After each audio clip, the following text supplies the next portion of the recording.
For the Cartesian diver lab, you might be wondering, what is a Cartesian diver?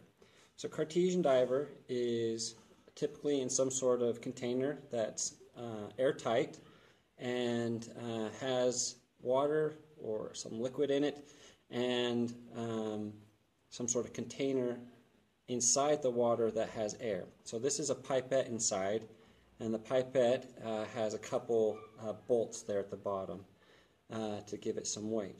So right now you can see that the pipette, or the Cartesian diver, is floating just barely at the top of my water there. But if you watch,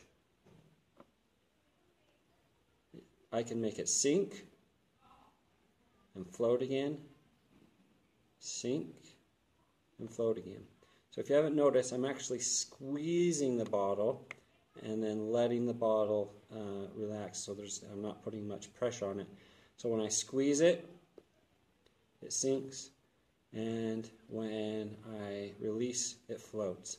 So the reason this happens is when we squeeze, we're putting pressure onto the pipette, and it changes the density. It gets, the pipette has a greater density when we put pressure on it, causing it to sink, and when we release it, the density becomes smaller because it no longer has the pressure squeezing on that pipette. So the students in this lab are to devise an experiment with the pipette, and they can manipulate the pipette, they can cut it, they can keep the same length, and they can add different weights, and they're just messing around, playing around to see the ideal conditions for this pipette. They're sometimes testing different pressures needed, different ways to apply pressure. That's all up to them on how they want to experiment with the Cartesian diver.